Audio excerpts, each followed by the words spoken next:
Oi, bom dia, boa tarde, boa noite. Como você está? Hoje eu venho aqui bem de pertinho da câmera, porque eu quero falar algo muito importante para você, muito importante. O que eu tenho para dizer para você hoje. Eu quero que eu oro que o Senhor abra seu coração, que você possa ouvir, sentir, receber e guardar essa palavra no seu coração. Primeiro, porque ela vem do trono de Deus, que é a palavra de Deus. E segundo, porque ela vai fazer algo extraordinário no seu coração. Então, vamos ficando aqui até o final desse vídeo, tá? Olha, eu moro na Austrália há 37 anos e eu tenho estado aqui nesses vídeos para glorificar o nome do Senhor Jesus, mas também para deixar um testemunho para você que mora aqui, para você que tem desejo de vir morar aqui e para você que tem enfrentado dificuldades na Austrália ou que tem um sonho de vir para cá, mas às vezes tem medo, às vezes não consegue por causa das barreiras. Mas eu quero te deixar essa palavra como ânimo para você que está na Austrália, para você que sente saudade da família, para você que está passando por um momento difícil na Austrália, para você que está no Brasil e quer vir, mas não sabe realmente como que é morar aqui. E então eu quero conversar com você um pouquinho, tá? Eu vim para a Austrália com 24 anos, gosto sempre de dizer isso. Hoje eu tenho 62 anos, eu tenho 37 anos de Austrália e tenho 3 anos desses 37 anos que eu vivi no Brasil. Cada vez que eu fui, eu fiquei 1 ano. Sou viúva na Austrália já há 15 anos, fez dia 6 de novembro. Tenho um filho de 30 anos e é filho único. E já sou evangélica desde quando cheguei na Austrália, mas tive um encontro transformador com o Senhor no Natal de 2014 para 2015. E desde então a minha vida mudou muito. E então a Austrália sempre foi um desafio muito grande para mim. Quando eu vim para cá com 24 anos, não tinha nada na cabeça, cara. Eu era a jovem mais, assim, distraída, cheia de sonhos. Eu andava no mundo da lua, tinha muitos sonhos. E porque eu aprendi a fugir das minhas lutas muito cedo, muito cedo. Eu era menina ainda, sabe? Devia ter uns 8 anos que eu aprendi essa fuga, porque era o jeito que eu tinha de sobreviver no mundo que eu vivia, né? Eu era uma criança, tinha muitos problemas de saúde, não podia muitas vezes ir para a escola porque meu rosto estava muito inchado, ou às vezes eu ia com a cara inchada e eles colocavam em mim nomes. Não tinha pai, minha mãe era mãe solteira e nós éramos, eu acho que a minha família era uma das únicas que a mãe era mãe solteira ali naquela rua. Então eu tinha muitos nomes, filha disso, filha daquilo. E também sofria muito assédio dos pais, das outras crianças com quem eu brincava, o pai. E fui abusada por um primo. Então, assim, eu era a ovelha negra e também eu era a vítima, sabe, de um mundo muito cruel. E eu vim de uma família bastante pobre. Eu lembro que no Natal minha mãe já tinha o comércio, mas a gente tinha sabe, bem no começo. E no Natal era a única vez que a gente comia maçã. E a minha mãe sentava e descascava a maçã, comia a casca da maçã e dava a maçã para mim e para minha irmã. E outras vezes era uma para cada uma, mas ela mesmo não comia. Só hoje eu entendo, porque mãe faz isso, né? Mãe mente. Mãe fala que não está com fome para deixar você comer. Ah, não, não quero comer essa carne não, para você poder comer a carne.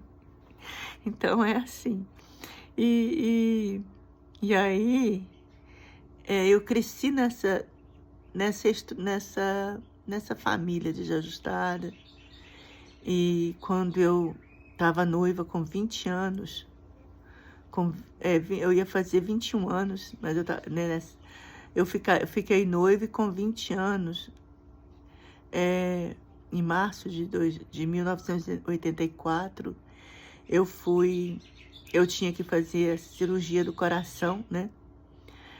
Porque eu tinha nascido sem a membrana em volta do coração, a válvula mitral não funcionava 100%, eles falavam, né? Eles falam de sopro. E hoje eu conheço como doença congênita do coração.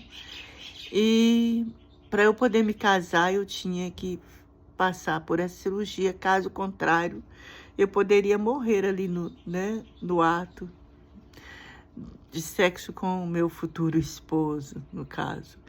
Então, eu tinha que fazer a cirurgia e eu fui para São Paulo. E meu noivo era de Guarulhos. E ali eu fui lá na casa dele, da irmã dele, e saí lá da casa da minha tia e fui lá de ônibus e tudo. E chegando lá, ele terminou comigo. E eu deixei a aliança, lembro perfeitamente, que eu tirei a aliança do meu dedo e deixei em cima da mesa da cozinha, do armário, lá da cozinha. Meu cabelo é rebelde. E voltei para casa da tia dele, dormi. No outro dia vim para casa da minha tia. Era um fim de semana. E na segunda-feira eu me internei para poder fazer essa cirurgia. Eu tinha que ficar ali no hospital uma semana, fiquei ali alguns dias fazendo, não lembro mais se foi uma semana, mas eu fiquei ali fazendo vários exames para depois poder passar pela cirurgia. E eu passei pela cirurgia sem a minha mãe conseguir chegar no hospital. Eles esperaram um bom tempo, mas não podia esperar mais, né? Eles sabiam da seriedade da cirurgia, eu mesma não sabia, não tinha noção. E bem, operei, sofri uma parada cardíaca, fiquei ali com o coração parado por 57 minutos, morta, né? Sem esperança de voltar. E Jesus, o Senhor, me trouxe de volta. Meu coração voltou a bater. E o que era para ser um vegetal, né? Deus trouxe com vida e perfeita, andando, falando, conversando, comendo.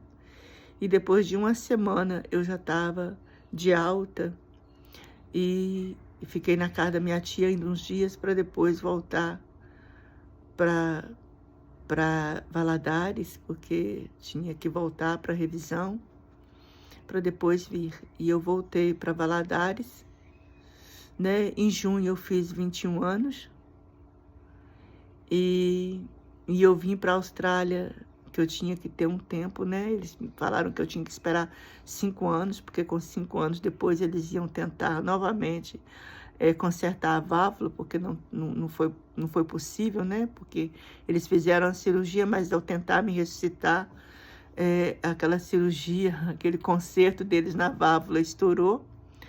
E eu voltei a viver, mas eles não mexeram mais em mim, né? E me abriram de volta, e fizeram o que puderam, mas bem, fecharam de volta e eu estou aqui. Então, assim,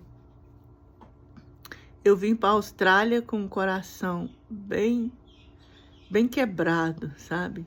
Porque eu ainda não tinha recuperado do término do noivado e tudo que eu queria fazer era sair do Brasil. Meu plano era ir para a América, mas depois Deus mudou as coisas. Me deram um visto de 30 dias para vir para Sydney E eu cheguei em Sydney dia 10 de março de 1988. E fiquei aqui, né, até 91, foi quando eu fui ao Brasil para aplicar para o meu visto de residência, que fazia lá na Argentina. Eu havia me casado com um brasileiro naturalizado australiano. Bem, foi assim, foi muita coisa, muita coisa. Então, eu tinha muita insegurança, eu tinha muito medo, mas eu tinha aceitado Jesus, né, na igreja presbiteriana, e Deus tinha me dado uma palavra que ia me trazer para um lugar que manava leite e mel. E eu cheguei na Austrália e foi muito difícil. Os primeiros 3 meses eu não tinha trabalho, eu não tinha lugar para morar. Eu vim para a Austrália sem saber o que eu ia fazer. Eu pensava assim, talvez eu possa ser babá lá, mas eu não sei, eu não tinha, sabe? Eu só pensei assim, eu vou, Deus está falando que vai me levar, e Ele está comigo, e sabe? Mas não tinha feito nenhum plano. Uma menina, sabe, de 24 anos, mas assim, muito imatura, muito medrosa, muito tímida. Mas não sei, é aí que eu creio que o Senhor Jesus, ele faz as coisas acontecer, e muitas vezes você não enxerga um palmo à frente dos seus olhos, né? Ou então você pensa assim, aquele pensamento assim, bem bobo, vai dar tudo certo, e você sai. E foi assim que aconteceu comigo. Eu não sei se tendo maturidade, sabe, eu deixaria minha mãe, ou faria o que eu fiz, mas eu fiz, sabe? Uns amigos meus tinham vindo, um menino da minha rua, e um outro filho de uma amiga tinha vindo. Não, vem aqui. Aqui é tranquilo, aqui tá tudo bem, você pode vir, você pode ficar aqui em casa, depois você consegue trabalho. Mas eu fiquei na casa deles 2 semanas e não deu para ficar mais, não por causa deles, mas por causa de mim mesmo, porque não era o ambiente, sabe? Era só homem, e eu a única lá de mulher. Então, mas Deus foi movendo, né? Deus abriu portas de pessoas crentes que me receberam, os meus pais na fé, meus pais da Austrália, e aqui estou eu. Mas desafios você vai encontrar na sua vida a vida inteira. Desde quando você nasce, você já é levado, você não está nem sabendo, mas você tem desafios para ficar viva, desafios para viver. E a gente passa por vários momentos e somos levados a ser fortes, a lutar. Então a gente vem para a Austrália e muitos chegam aqui e voltam, porque, né, é a saudade da família. Às vezes a coisa não anda. Muitas vezes eu penso que não era plano de Deus, outras vezes, né, Deus te trouxe por um tempo. Mas eu quero dizer que para você que vale a pena você enfrentar os desafios. Vale a pena. Às vezes estamos, sabe, quase morrendo. Mas Deus nos dá graça e força, porque Ele é Deus. E aí eu quero compartilhar com você uma palavra que se encontra em Lucas, no capítulo 7, no versículo 14, que fala de uma viúva que estava levando o filho único dela para ser sepultado, para ser enterrado. Ele estava morto. E ela estava indo ali com aquela multidão para enterrar aquele menino, aquele jovem.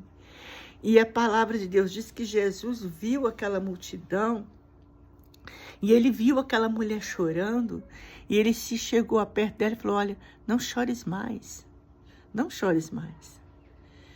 E ele parou ali, as pessoas que carregavam aquele defunto parou, Jesus tocou naquele esquife. E as pessoas que carregavam parou, né? E ele falou para aquele jovem morto, falou: jovem, levanta-te. E o jovem levantou e começou a conversar, a falar. E ele devolveu o jovem vivo para aquela viúva, para aquela mãe. E aquela multidão foi comovida, sabe, por um sentimento, por um temor muito grande. Porque viram que Deus, né, eles falaram assim no versículo 16, e de todos se apoderou o temor e glorificavam a Deus, dizendo, um grande profeta se levantou entre nós e Deus visitou o seu povo. Então aquela viúva que foi parada ali naquele velório por Jesus, Jesus compadeceu dela e disse para ela, não chores mais.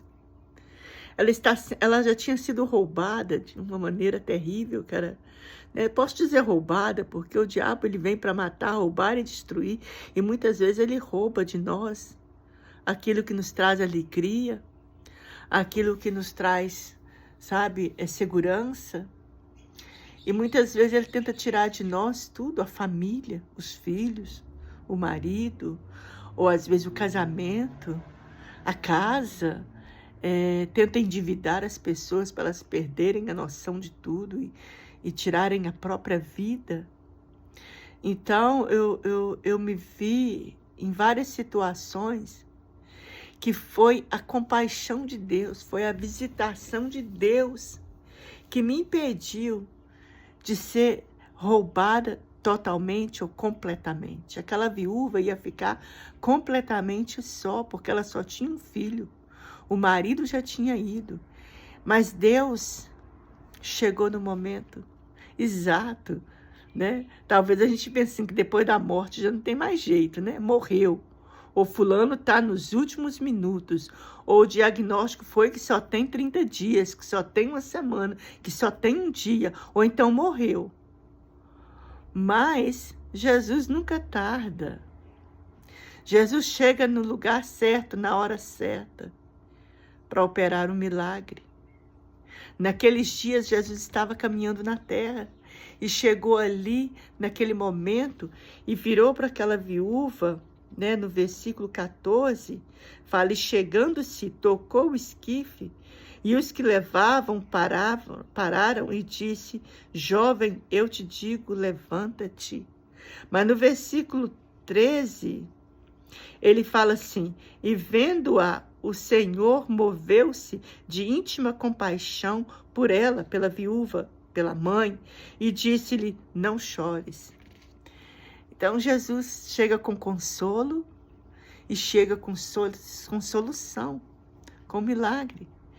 E eu, várias vezes na minha vida, quando meu coração parou por 57 minutos, Jesus, não mais fisicamente, mas espiritualmente, ele chegou ali e tocou naquela jovem de 20 anos e fez meu coração bater de novo e me devolveu viva para minha mãe que chegou. Mandaram ela ir porque, né, ligaram para minha tia e disseram para ela ir porque era para ela ir lá, porque a situação era grave. A minha tia falou para ela que era para ela poder ficar, para ela se sentir consolada, porque provavelmente eu não ia sobreviver. Minha mãe chegou e me olhou daquele vidro da porta e me viu lá, toda entubada, né? Eles esperando, crendo que sairia, né? Que se saísse daquela situação, ia sair, né? Paraplégica, ia sair um vegetal. E depois de uma semana saiu a jovem que Jesus ressuscitou e que está aqui falando com você, normal, e conversando, falando, andando, e viva. E Jesus tocou, e várias vezes Jesus me tocou, várias vezes. Eu tive morte emocionalmente, tive problema de depressão, tive várias situações perdida, sabe? Eu olhava para mim, eu não via saída, eu não via como eu me levantar, como eu ser erguida, em que eu ia me sustentar. Mas Jesus chegou, ele chegou lá. E várias vezes Jesus já falou para mim, Rúbia, não chores, não chores. Porque várias vezes eu já chorei diante do Senhor. Essa manhã mesmo eu chorei diante de Deus. E eu orei. E eu cheguei na igreja e o pastor pregou essa palavra que Deus já tinha falado comigo antes. Não chores. Porque Deus, Ele te consola e Ele tem o poder de realizar o milagre que você precisa. Ele tem o poder de ressuscitar. Seja sonhos, seja o amor de um familiar por você, de um filho, de uma filha, seja o casamento, seja o que for. Deus é vida. A palavra de Deus diz que Deus, Ele é Deus dos vivos e não dos mortos. Então Deus, aonde a gente vê morte, Deus vê vida. E Ele ressuscita. Eu vi uma criança, depois de morta algumas horas, ressuscitar nos meus braços. Ainda que depois Jesus a levou, mas ela ressuscitou e voltou, de acordo com a médica que consultou ela, que estava ali, que viu, ela estava 100% viva. Então, esse é o nosso Deus, o Deus que nós servimos. E eu quero deixar essa palavra para você. Se você pensa que você perdeu seu filho para as drogas, se você pensa que você perdeu sua filha para a prostituição, ou seu filho para o crime, o seu esposo para o álcool, seja o que for. Se você pensa que a sua mãe não tem saída, que já não tem como renascer esse relacionamento de mãe e filha, de filho e mãe, pai, eu quero dizer que para você que Jesus toca no esquife hoje. Ele toca nessa situação agora e Ele ressuscita.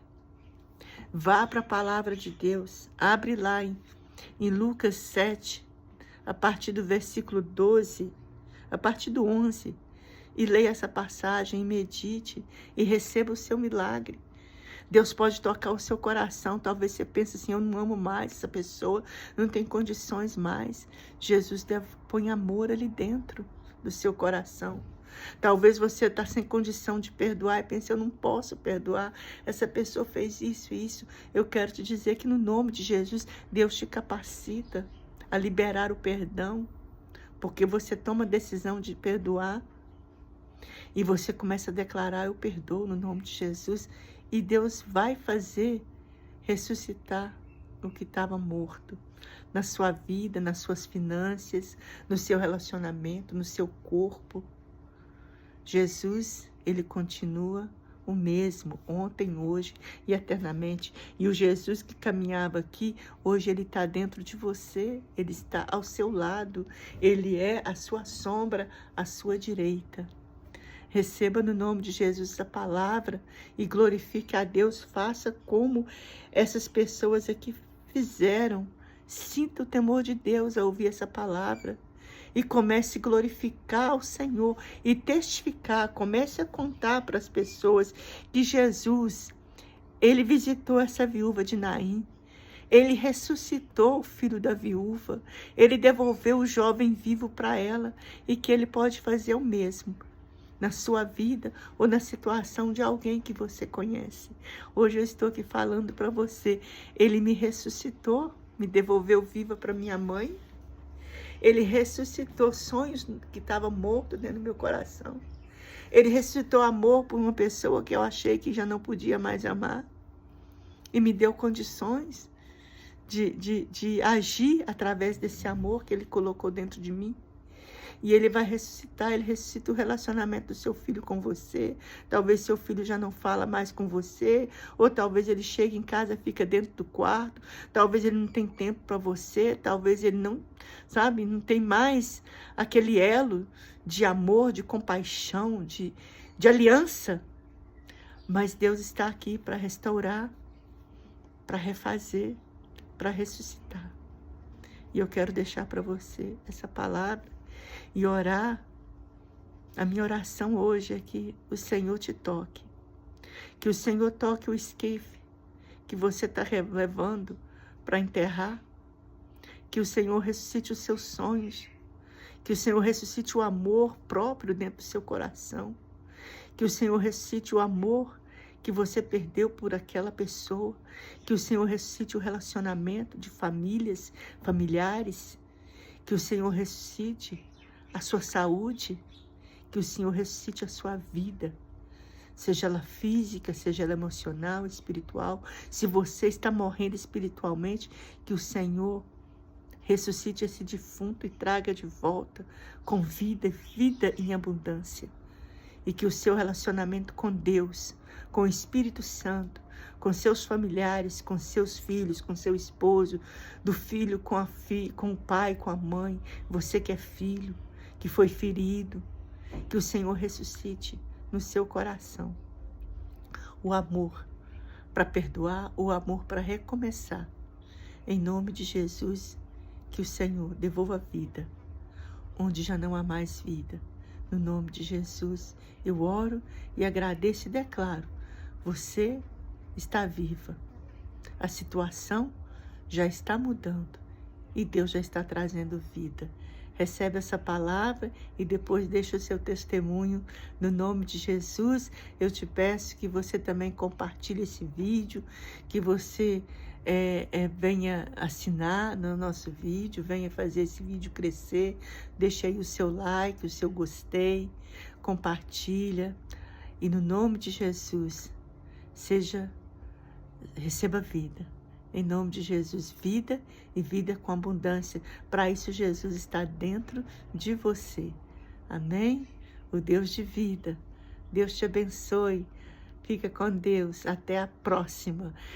Domingo que vem eu estou aqui de novo, mas durante a semana, na quarta-feira, eu vou fazer novamente um vídeo, uma live. Eu ainda tenho algo do Senhor dentro dessa palavra para poder abençoar a sua vida. Em nome de Jesus. Fica com Deus. Tchau.